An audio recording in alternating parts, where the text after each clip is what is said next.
2024 সালের নির্বাচন,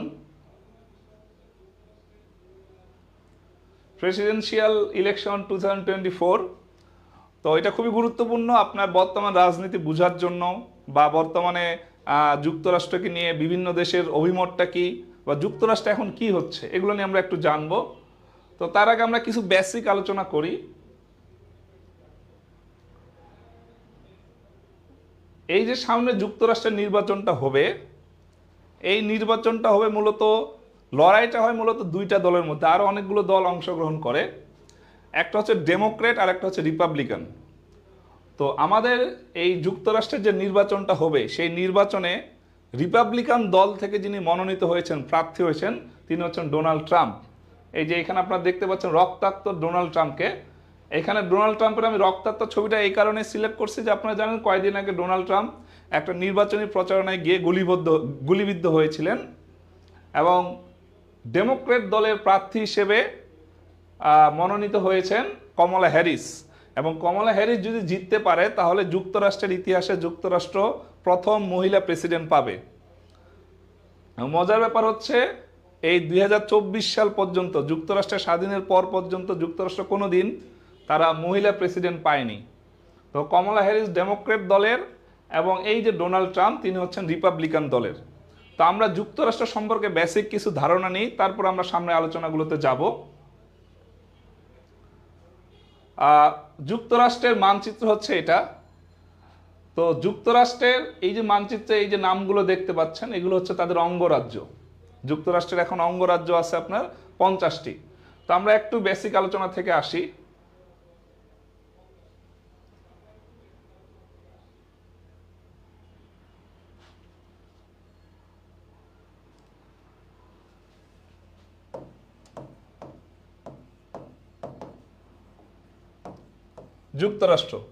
যুক্তরাষ্ট্রকে আমেরিকাও বলা হয় বা মার্কিন যুক্তরাষ্ট্র বলা হয়।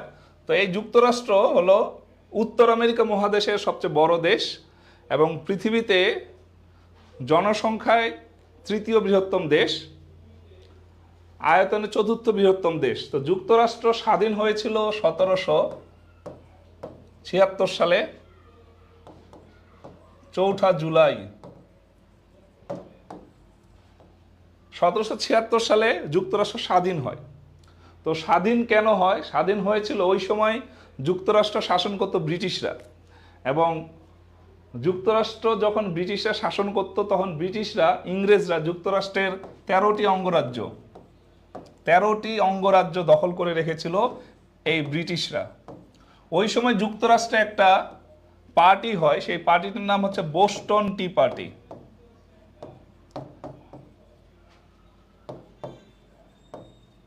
বোস্টন টি পার্টি, এই বোস্টন টি পার্টি তারা বিভিন্ন সময় এই যে 13টা অঙ্গরাজ্য ব্রিটিশরা দখল করে রেখেছিল তাদের অত্যাচার অনাচারের বিরুদ্ধে বিভিন্ন রকম তারা প্রতিবাদ জানায়। মাঝে মাঝে তারা আটলান্টিক মহাসাগরের পারে, যেহেতু যুক্তরাষ্ট্র, সেখানে তারা বিভিন্ন ধরেন চা বা বিভিন্ন জিনিস ঢেলে প্রতিবাদ জানাতো। তো তাদের আন্দোলনের প্রেক্ষিতে এবং পরবর্তীতে জর্জ ওয়াশিংটন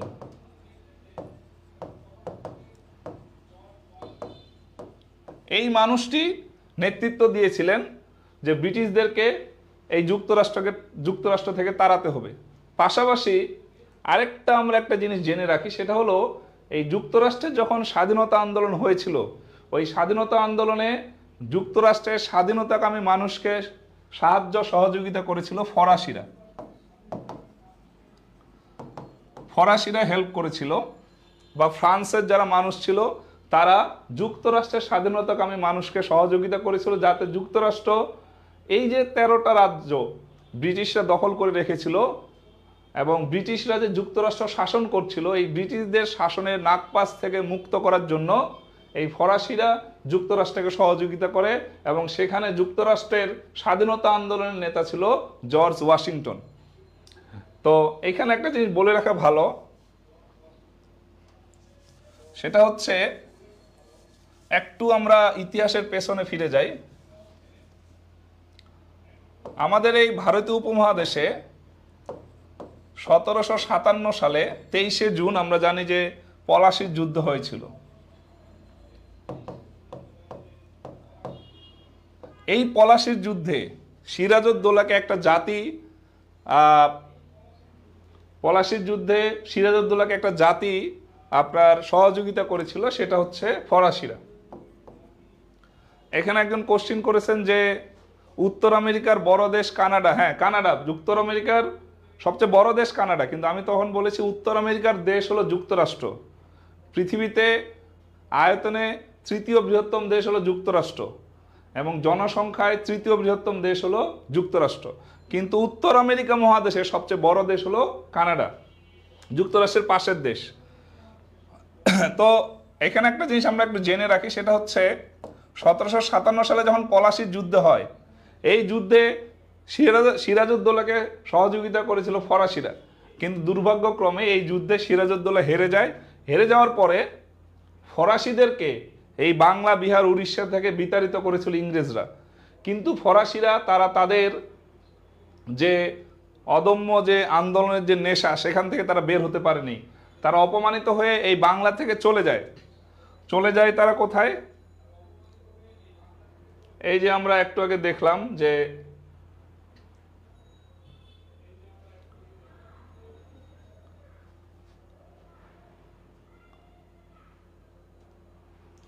এই যে যুক্তরাষ্ট্রের মানচিত্র, এই যুক্তরাষ্ট্রে তারা চলে যায় 1757 সালের পরে, এবং সেখানে গিয়ে তারা যুক্তরাষ্ট্রের জনগণকে সহযোগিতা করে। কারণ তারা যুক্তরাষ্ট্রের জনগণকে যখন দেখলো যে যুক্তরাষ্ট্রকে শাসন করছে ইংরেজরা বা ব্রিটিশরা, তখন এই যুক্তরাষ্ট্রে এসে ফরাসিরা যুক্তরাষ্ট্রের জনগণকে সহযোগিতা করে। এবং সেই সহযোগিতার পরেই মূলত 1757 সালের পরে 1776 সালে ফরাসিদের সহযোগিতায় যুক্তরাষ্ট্র স্বাধীন হয় 1776 সালে 4 জুলাই। তাহলে কিন্তু এই যে পলাশির যুদ্ধের সাথে এই যুক্তরাষ্ট্রের স্বাধীনতা যুদ্ধের একটা লিঙ্ক আপ আছে। যুক্তরাষ্ট্র এখানে স্বাধীন হলো, স্বাধীন হওয়ার পরে 1776 সালে যুক্তরাষ্ট্র স্বাধীন হলো, কিন্তু ব্রিটিশরা যুক্তরাষ্ট্রকে স্বাধীনতা দিতে চাচ্ছিল না। তখন ফরাসিরা এই ব্রিটিশদেরকে এবং যুক্তরাষ্ট্রের জনগণকে ডেকে আনলো ফ্রান্সের ভার্সাই নগরীতে।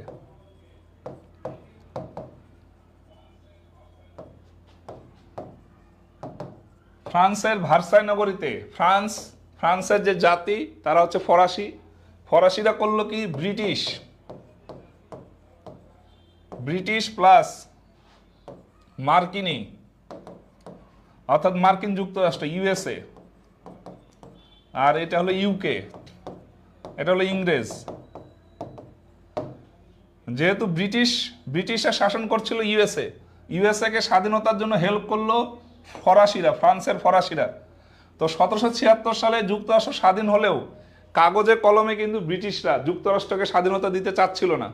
তখন ফ্রান্সের সহযোগিতায় ফ্রান্স এই ব্রিটিশদেরকে এবং মার্কিনীদেরকে এদেরকে ডেকে আনলো ফ্রান্সের ভার্সাই নগরীতে এনে ব্রিটিশদেরকে বলল, তোমরা কাগজে কলমে মার্কিন যুক্তরাষ্ট্রকে স্বাধীনতা প্রদান করো।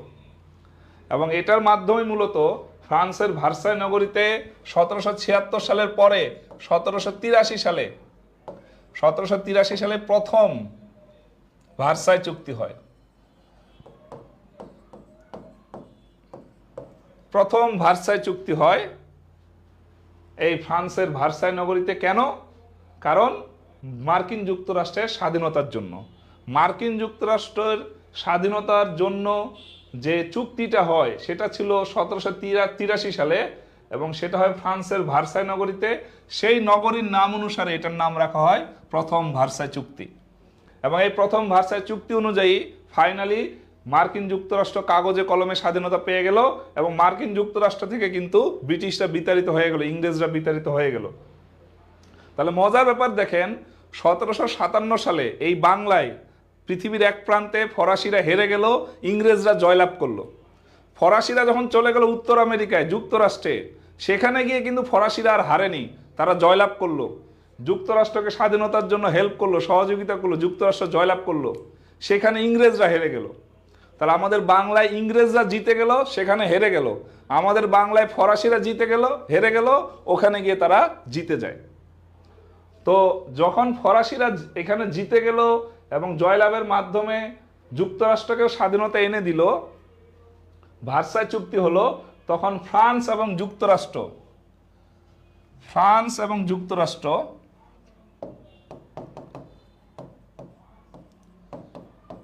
বা ইউএসএ এরা চিরদিনের জন্য বন্ধু হয়ে গেল। ফরাসিরা বলল, যুক্তরাষ্ট্রের মার্কিনীরা বলল যে ফরাসিরা যেহেতু তাদেরকে এত বড় সহযোগিতা করলো, হেল্প করলো, তখন তারা বলল ফরাসিদেরকে যে তোমাদের কখনো প্রয়োজন হলে আমাদেরকে ডাক দিও, আমরা তোমাদের প্রয়োজনে সাড়া দিব।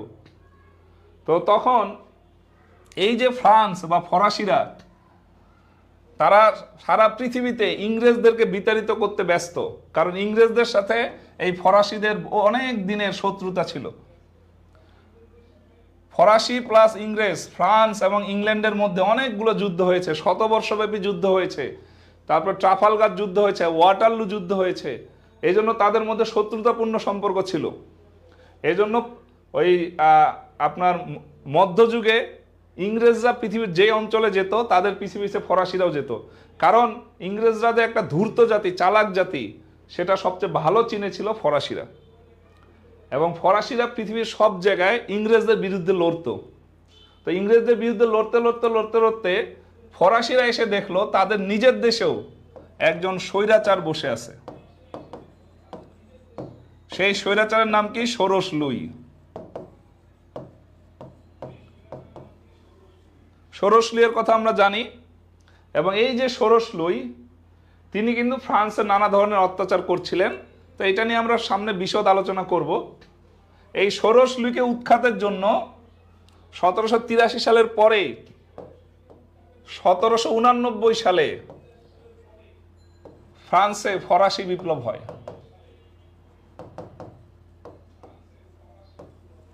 এই যে ফরাসি বিপ্লব হলো, এই ফরাসি বিপ্লবে আপনার ষোড়শ লুইকে উৎখাতের জন্য শুধু ফরাসিরা আন্দোলন করে নাই, ফরাসিদেরকে সহযোগিতা করেছিল এই মার্কিনীরা।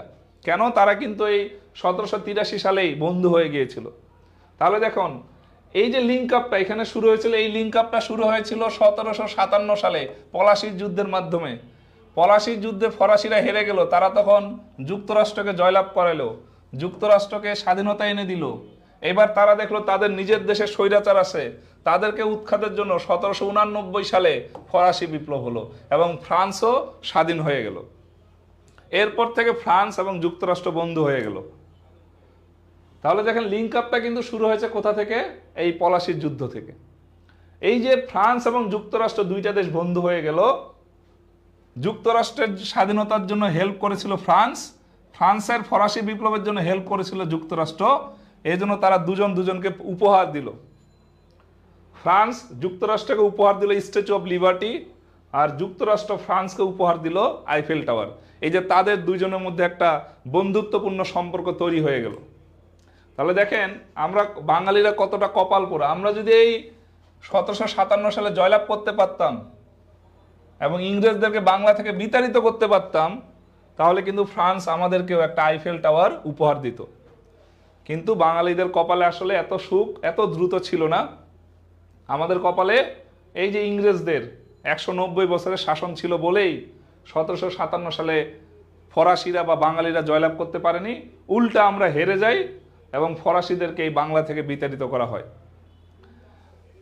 তাহলে আমরা দেখলাম যুক্তরাষ্ট্র কিভাবে স্বাধীন হয়েছে।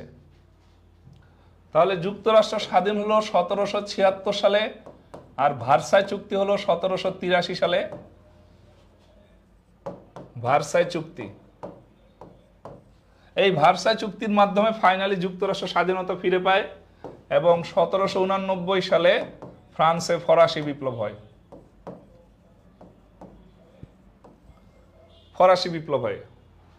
তো এই প্রসঙ্গটা আমরা এখন রাখি, আমরা চলে যাই এখন যুক্তরাষ্ট্রে। তো যুক্তরাষ্ট্রের আয়তন অনেক বড়। যুক্তরাজ্যের অঙ্গরাজ্য,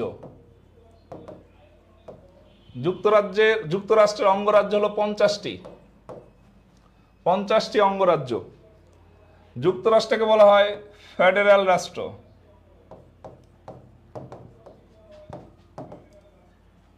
যেসব রাষ্ট্রের অঙ্গরাজ্য থাকে তাদেরকে ফেডারেল বলে, আপনারা জানেন যে 1966 সালে যখন 6 দফা দেয়া হয়, সেখানেও কিন্তু 1 নম্বর দফা ছিল যে যুক্তরাষ্ট্রীয় ব্যবস্থায় স্বায়ত্তশাসন।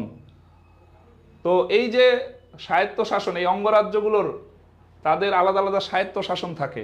যুক্তরাষ্ট্রে 50টা অঙ্গরাজ্য আছে এবং যুক্তরাষ্ট্রের রাজধানী হচ্ছে ওয়াশিংটন ডিসি।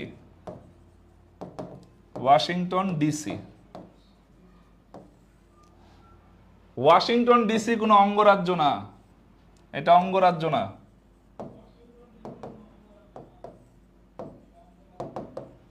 এটা অঙ্গরাজ্য নয়, এটা আলাদা একটা স্থান, যে স্থানটাকে যুক্তরাষ্ট্র তাদের রাজধানী বানিয়েছে। কেন রাজধানী বানিয়েছে? যাতে কোনো অঙ্গরাজ্য পরবর্তীতে দাবি করতে না পারে যে আমাদের অঙ্গরাজ্যে যুক্তরাষ্ট্রের রাজধানী অবস্থিত।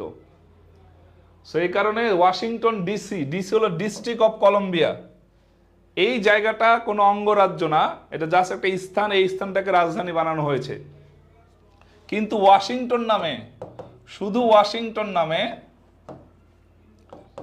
আলাদা অঙ্গরাজ্য আছে, অঙ্গরাজ্য আছে, কিন্তু ওয়াশিংটন ডিসি নামে কোনো অঙ্গরাজ্য না। এটা একটা স্থান যেটাকে আপনার রাজধানী বানানো হয়েছে। তো যেহেতু যুক্তরাষ্ট্রের সামনে নির্বাচন, এই 50টা অঙ্গরাজ্যের নির্বাচন হবে।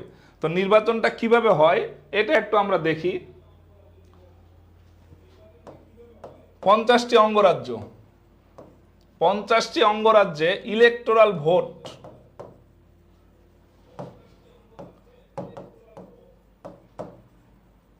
ইলেকটোরাল ভোট আছে মোট 538টি। মোট 538টা ভোট আছে, ইলেকটোরাল ভোট। আমাদের যেমন বাংলাদেশে 300টি আসন আছে, প্রত্যেকটা আসন থেকে একজন করে নির্বাচিত হবে, তেমনি এই যে 50টি অঙ্গরাজ্যের, ধরেন এটা একটা অঙ্গরাজ্য, এখানে এটা একটা অঙ্গরাজ্য, এখানে একটা অঙ্গরাজ্য, এখানে একটা অঙ্গরাজ্য, সবগুলো অঙ্গরাজ্যের জন্য আলাদা আলাদা ইলেকটোরাল ভোট বরাদ্দ আছে। ইলেকটোরাল ভোট মানে হচ্ছে একটা অঙ্গরাজ্যের যে কোনো রাজনৈতিক দলের নেতারা যখন নির্বাচনে দাঁড়াবে, তারা কতগুলো আপনার সিট পেল সিনেটে অথবা হাউস অফ রিপ্রেজেন্টেটিভে। যেমন ধরেন এটা যদি হচ্ছে নিউ ইয়র্ক অঙ্গরাজ্য হয়, নিউ ইয়র্ক হয়, তাহলে ধরেন এটার জন্য 50টা ইলেকটোরাল ভোট বরাদ্দ আছে, এটার জন্য আছে 40টা, এটার জন্য আছে 30টা, এটার জন্য আছে 20টা। এরকম প্রত্যেকটা অঙ্গরাজ্যের জন্য আপনার ইলেকটোরাল ভোট বরাদ্দ দেয়া আছে। এখন ধরেন এখানে জিতলো ডোনাল্ড ট্রাম্প, ডোনাল্ড ট্রাম্পকে আমি ডি দিয়ে দেখাইলাম। এখানে জিতলো হচ্ছে কমলা হ্যারিস, কে দিয়ে দেখাইলাম। আবার এই অঙ্গরাজ্যে ডোনাল্ড ট্রাম্পের একজন প্রার্থী জিতলো, এখানেও ডি দিয়ে দেখাইলাম। এই অঙ্গরাজ্যটাও ডোনাল্ড ট্রাম্পের একজন প্রার্থী জিতলো। তাহলে দেখেন এইখানে কমলা হ্যারিস ইলেকটোরাল ভোট পাইছে 30টা, আর এখানে ডোনাল্ড ট্রাম্পের যারা প্রার্থী আছে বা ডোনাল্ড ট্রাম্পের দলের ইলেকটোরাল ভোট হচ্ছে 40 আর 50 90 আর 20 হচ্ছে 110। কমলা হ্যারিসের দলের নাম হচ্ছে ডেমোক্রেট, আর ডোনাল্ড ট্রাম্পের দলের নাম হচ্ছে রিপাবলিকান। তাহলে কমলা হ্যারিস ইলেকটোরাল ভোট পেয়েছে 30টা, ডোনাল্ড ট্রাম্প পেয়েছে 110টা। তাহলে এই নির্বাচনে জয়লাভ করবে রিপাবলিকান পার্টি। তাহলে মূল কথা হচ্ছে এই যে 538টা ইলেকটোরাল ভোট আছে, বিভিন্ন অঙ্গরাজ্যে এটা ভাগ ভাগ করে দেওয়া আছে। কিসের ভিত্তিতে? জনসংখ্যার ভিত্তিতে। যেসব অঙ্গরাজ্যের জনসংখ্যা বেশি সেসব অঙ্গরাজ্যে ইলেকটোরাল ভোট বেশি, অর্থাৎ তারা ইলেকটোরাল ভোট বেশি ভাগে পাবে। তো এইভাবে আর কি 538টা ইলেকটোরাল ভোট ভাগ ভাগ করে দেয়া আছে। ওইখানে দুইটা দলের প্রার্থীরা নির্বাচন করবে, যে জিতবে তারা ওই রাজ্যের পুরো ইলেকটোরাল ভোটগুলো পেয়ে যাবে। যেমন এখানে ডোনাল্ড ট্রাম্পের প্রার্থী জিতছে বা ডোনাল্ড ট্রাম্প নিজে দাঁড়াইছে, সে যদি এখানে জয়লাভ করে তাহলে তার পকেটে বা তার ঝুলিতে এই 50টা ইলেকটোরাল ভোট জমা হবে। জমা হতে হতে হতে হতে এই 50টা অঙ্গরাজ্যের পুরো অঙ্গরাজ্যের ইলেকটোরাল ভোট গণনা করা হয় যে কোন অঙ্গরাজ্যে কে কয়টা পাইল। তাহলে আমরা বুঝতে পারলাম যে 50টি অঙ্গরাজ্যে মোট ইলেকট্রাল ভোট আছে কয়টা? 538টা। এখন 538কে যদি আমরা 2 দিয়ে ভাগ করি তাহলে এখানে আসবে হচ্ছে 269টি।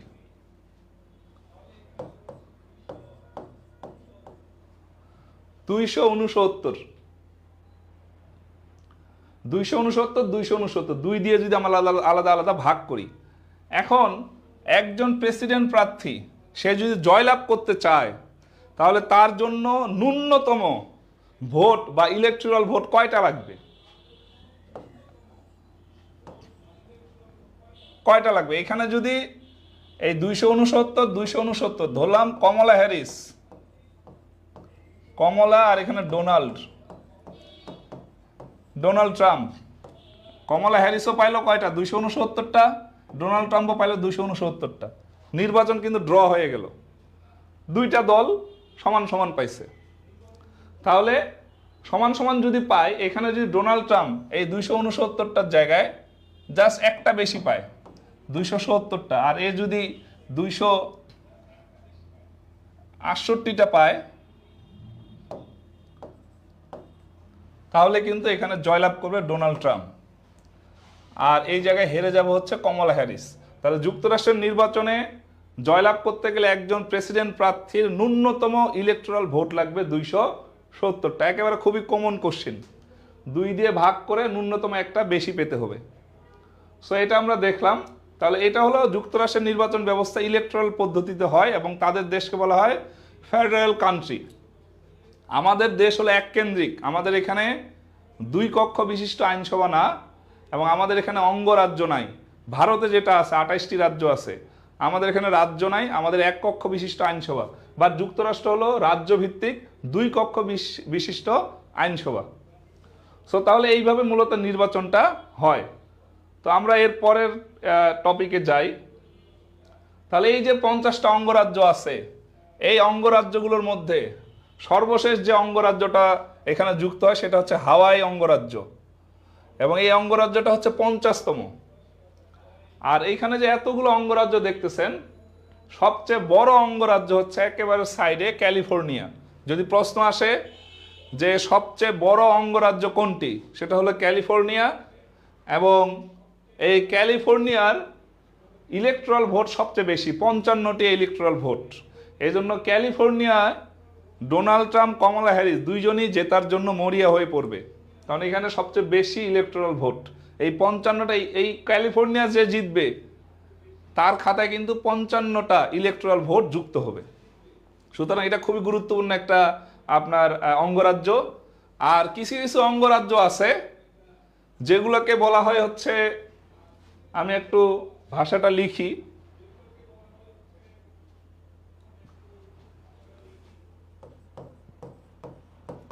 Swing state.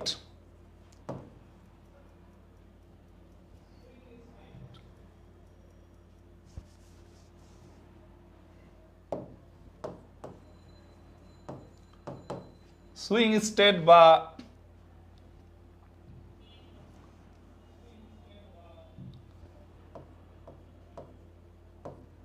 সুইং স্টেট বা ব্যাটল গ্রাউন্ড,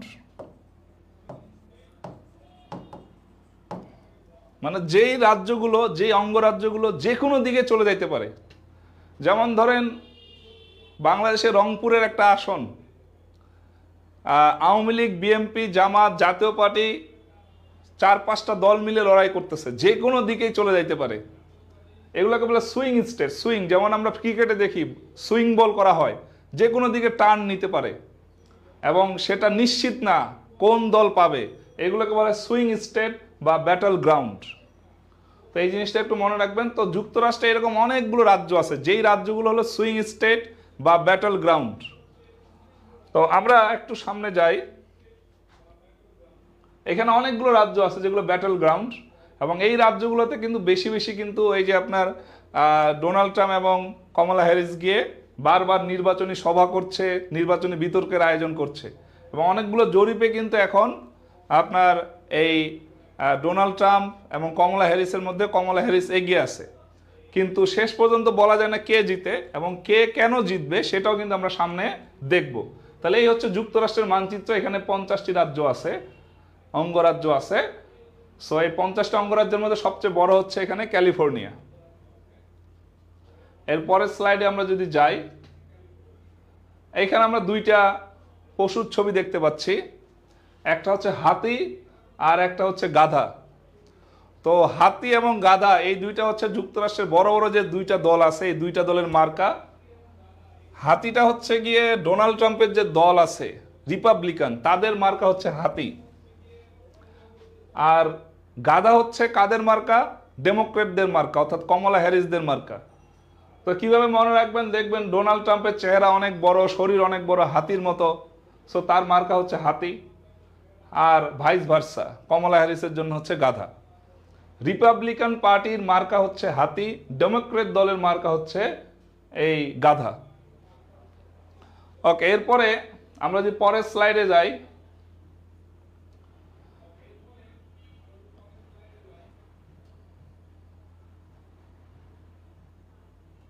এই যে একটু আগে আমরা দুইজনের ছবি দেখলাম, ডোনাল্ড ট্রাম্প এবং কমলা হ্যারিস। তো এই ডোনাল্ড ট্রাম্প ছিল হচ্ছে রিপাবলিকান দলের এবং কমলা হ্যারিস হলো এখন ডেমোক্রেট দলের হয়ে লড়াই করছে। তো আমরা একটু সামনে যাই।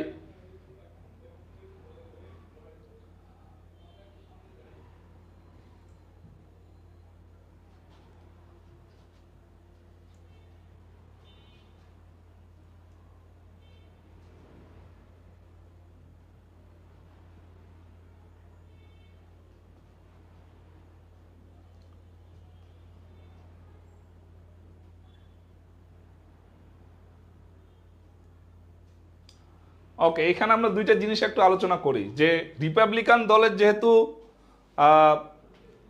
রিপাবলিকান দলের যিনি প্রেসিডেন্ট পদপ্রার্থী তিনি হচ্ছেন ডোনাল্ড ট্রাম্প। তো এখানে একটা প্রশ্ন আছে, নিচের কোনটি ডোনাল্ড ট্রাম্পের নির্বাচনী প্রতিশ্রুতি? তো ডোনাল্ড ট্রাম্প এই যে একজন প্রার্থী একটা নির্বাচনে দাঁড়ায়, সে কিন্তু অনেকগুলো নীতি, অনেকগুলো প্রতিশ্রুতি নিয়ে আসে। সেই প্রতিশ্রুতিগুলো কি আমরা একটু দেখি। ডোনাল্ড ট্রাম্প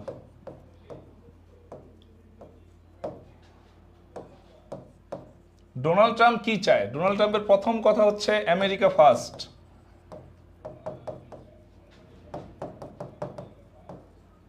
আমেরিকা ফার্স্ট অর্থাৎ আমেরিকাকে আগে প্রাধান্য দিতে হবে। পণ্য কেনার ক্ষেত্রে আমেরিকা ফার্স্ট। যুদ্ধ বিগ্রহ, সামরিক, অর্থনৈতিক, রাজনৈতিক, বাণিজ্যিক ক্ষেত্রে, সকল ক্ষেত্রে ডোনাল্ড ট্রাম্প আমেরিকাকে আগে অগ্রাধিকার দেন। আমেরিকার স্বার্থ আগে দেখেন, আমেরিকার লাভ হবে নাকি লস হবে সেটা আগে দেখেন। বিশ্বের কোন অঞ্চলের, কোন জাতিগোষ্ঠীর, তারপরে হচ্ছে কোন রাজনৈতিক দলের, রাজনৈতিক গোষ্ঠীর, গেরিলা গোষ্ঠীর লাভ হচ্ছে নাকি লস হচ্ছে, সেটা কিন্তু ডোনাল্ড ট্রাম্পের কনসার্ন না। ডোনাল্ড ট্রাম্পের কনসার্ন হচ্ছে আমেরিকা ফার্স্ট, আমেরিকার জনগণের বা আপামর আমেরিকার লাভ হচ্ছে নাকি লস হচ্ছে। তো আমেরিকা ফার্স্ট নীতির অধীনে ডোনাল্ড ট্রাম্প যা যা চান, তিনি চান অবৈধ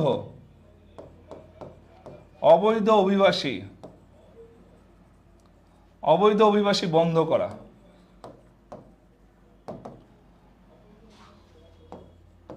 তিনি চান শুল্ক বাড়াবে, আমদানিতে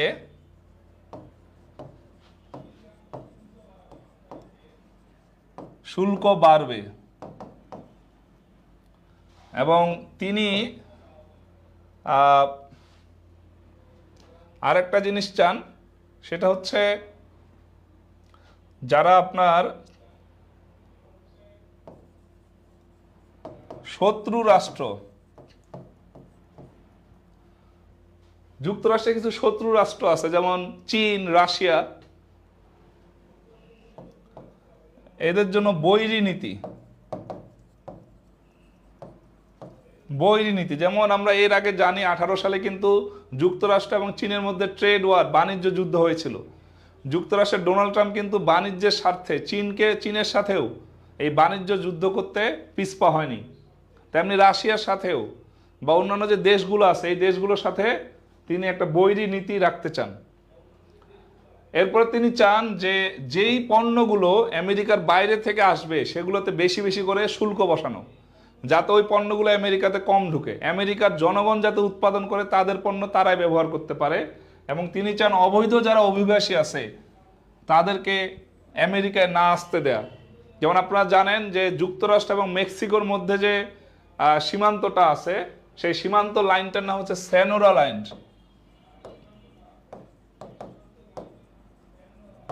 এই সেনোরা লাইনে কিন্তু মেক্সিকো এবং যুক্তরাষ্ট্রের সীমান্ত, এই লাইনে কিন্তু এর আগে ডোনাল্ড ট্রাম্প যখন ক্ষমতায় ছিলেন তখন কিন্তু তিনি দেয়াল নির্মাণ করেছিলেন। কেন?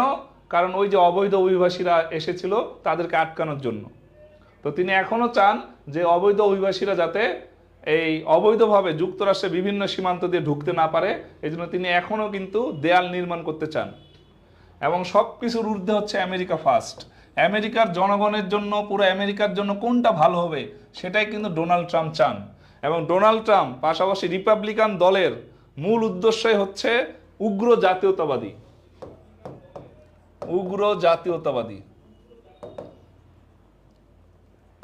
তারা রক্ষণশীল,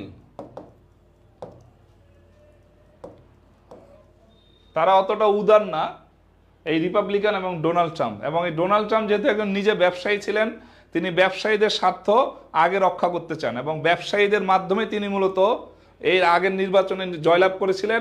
এবারেও কিন্তু তিনি ব্যবসায়ীদেরকে, বড় বড় যারা ব্যবসায়ী মিলিয়নার বিলিয়নার আছেন তাদেরকে বেশি প্রাধান্য দিচ্ছেন এবং এই জিনিসটাকে নিয়ে কিন্তু তিনি এগিয়ে যাচ্ছেন। এবং ডোনাল্ড ট্রাম্প রিপাবলিকান দলের মূল নীতি হচ্ছে এগুলা, প্লাস তারা হচ্ছে উগ্র জাতীয়তাবাদী এবং রক্ষণশীল। এবার যদি আমরা কমলা হ্যারিসেরটা দেখি, তাহলে আমরা দেখলাম যে নিচের কোনটি ডোনাল্ড ট্রাম্পের নির্বাচনী প্রতিশ্রুতি, সেটা হলো আমেরিকা ফার্স্ট, এখানে লেখা আছে। এবং আমেরিকা ফার্স্টের অধীনে অনেক বিষয় আসবে। তিনি চান না তার দেশে মুসলিমরা অবৈধভাবে যাক, তারপরে তিনি অবৈধ অভিবাসীদের চান না, তিনি ট্রেড ওয়ার চান, আর অনেক কিছু তিনি চান যেটা আমেরিকা ফার্স্ট নীতির অধীনে আসে। এরপর আমরা যদি দেখি যে নিচের কোনটি কমলা হ্যারিসের নির্বাচনী প্রতিশ্রুতি, তো এইখানে পিছনে আপনারা একটা লেখা দেখতে পাচ্ছেন কমলা হ্যারিসের পিছনে, সেখানে লেখা আছে ফাইট রিপ্রোডাক্টিভ ফ্রিডমস। এটা হচ্ছে কমলা হ্যারিসের বর্তমানে সবচেয়ে বড় নীতি। এখানে কি লেখা আছে? Fight reproductive freedoms. তিনি কি চান আমরা একটু দেখি। আমরা যদি দেখি তিনি চান প্রথমত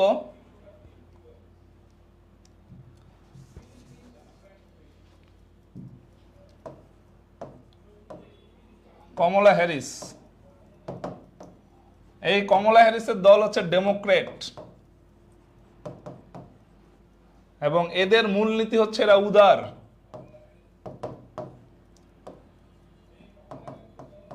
উদার নীতি বিশ্বাস করে।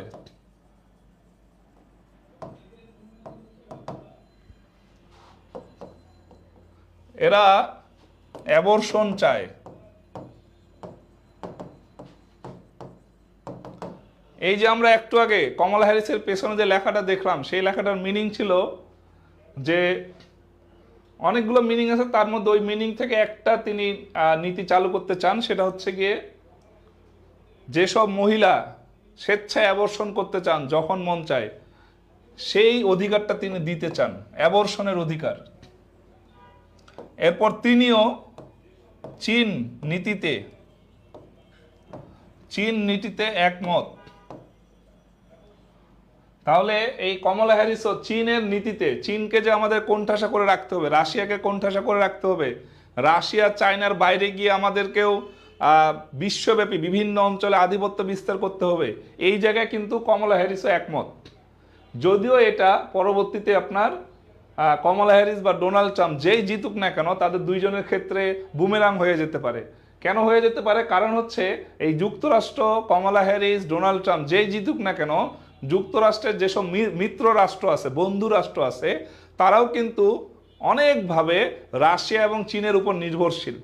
এখন যুক্তরাষ্ট্রের যেই প্রেসিডেন্টই হোক না কেন, কমলা হ্যারিস হোক আর ডোনাল্ড ট্রাম্প হোক, তারা যদি চীন এবং রাশিয়ার সাথে বৈরিতাপূর্ণ সম্পর্ক স্থাপন করে, তাহলে কিন্তু এতে শুধু যুক্তরাষ্ট্র ক্ষতিগ্রস্ত হবে না, এখানে ক্ষতিগ্রস্ত হবে যুক্তরাষ্ট্রের যে মিত্র রাষ্ট্রগুলো আছে, ধরেন ইসরায়েল অথবা চীনের পাশে দক্ষিণ কোরিয়া আছে, অথবা সৌদি আরব, অথবা যদি ইউরোপের রাষ্ট্রগুলো ধরি আমরা, ইউক্রেন থেকে শুরু করে নর্ডিক কান্ট্রিগুলো, স্ক্যান্ডিনেভিয়ান কান্ট্রিগুলো, এই কান্ট্রিগুলো কিন্তু রাশিয়া এবং চীনের উপর অনেকাংশে নির্ভরশীল।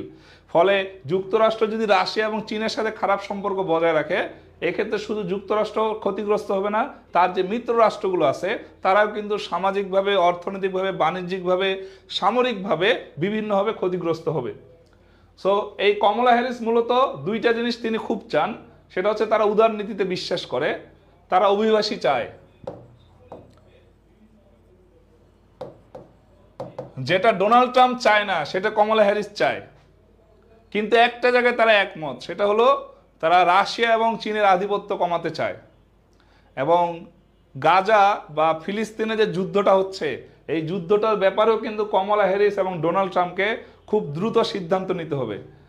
যদি তারা ফিলিস্তিনকে সমর্থন না দেয় বা ইসরায়েলকে পূর্ণ সমর্থন দেয়, সেক্ষেত্রে কিন্তু যুক্তরাষ্ট্রে যে মুসলিম ভোট ব্যাংকটা আছে, যেই মুসলিমরা কোনো একদিকে ভোট দিবে, তারা কিন্তু সুইং ভোটার, কোনো একদিকে যাবে, যেদিকে তারা প্রতিশ্রুতি ভালো পাবে সেদিকে কিন্তু ভোটটা দিবে।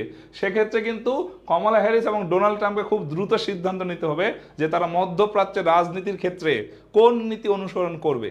যদিও তারা ভাষাভাবে বিভিন্ন ইঙ্গিত দিচ্ছেন, খুব দ্রুত এই সিদ্ধান্ত নিতে না পারলে দুই প্রার্থীর ক্ষেত্রে কিন্তু সেটা খুব বড় ক্ষতিকর হয়ে যেতে পারে। কারণ এখানে যুক্তরাষ্ট্রে অনেক বড় একটা ফ্যাক্টর হচ্ছে মুসলিম ভোট ব্যাংক, মুসলিমরা কোন দিকে ভোট দিবে সেটাও গুরুত্বপূর্ণ এই দুই দলের মধ্যে। তাহলে আমরা দেখলাম কমলা হ্যারিস এবং ডোনাল্ড ট্রাম্প এই দুইজনের নীতিতে সম্পূর্ণ ভিন্নতা আছে, দুই একটা জায়গায় তারা একমত। তো এই দুইটা জায়গায় যদি আমরা বিশ্লেষণ করি, তাহলে যুক্তরাষ্ট্রের জনগণ মূলত চায় ডোনাল্ড ট্রাম্প যে নীতিগুলো নিয়েছে সেই নীতিগুলোতে কিন্তু অধিকাংশ মানুষ সমর্থন করে। সেক্ষেত্রে আমার যেটা ওপিনিয়ন বা প্রেডিকশন সেটা হচ্ছে আগামী নির্বাচনে জয়লাভ করবে ডোনাল্ড ট্রাম্প।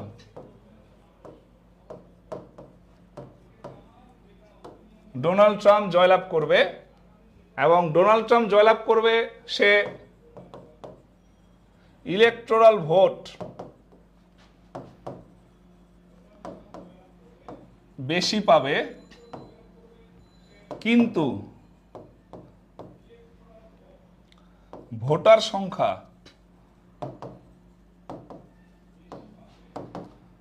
সংখ্যায় জিততে পারবে না।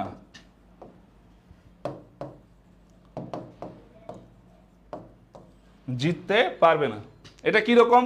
ধরেন একটা অঙ্গরাজ্যে 55টা ইলেকটোরাল ভোট আছে, এটা ডোনাল্ড ট্রাম্প পাইলো, কিন্তু দেখা গেল এই 538টা ইলেকটোরাল ভোটের মধ্যে ডোনাল্ড ট্রাম্প পাইলো 286টা, বাকিগুলো হচ্ছে আপনার কমলা হ্যারিস পাইলো।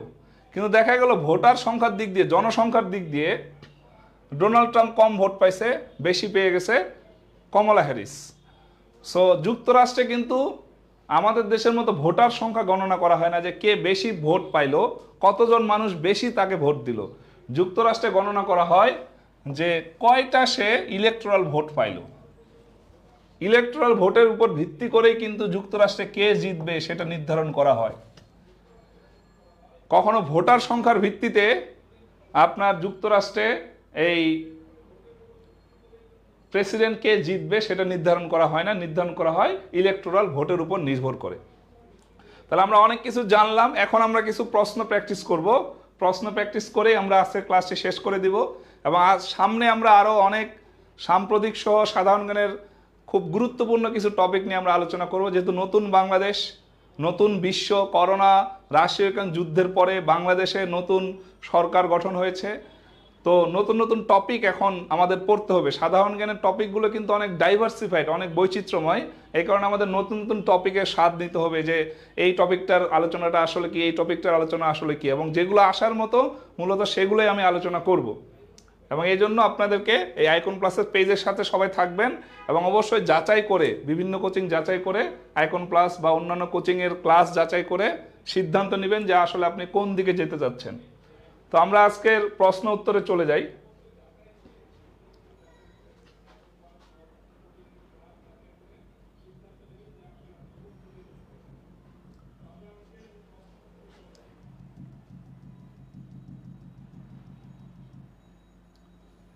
ওকে, সো আমাদের আজকের ক্লাসের মূল টপিক ছিল প্রেসিডেন্সিয়াল ইলেকশন 2024।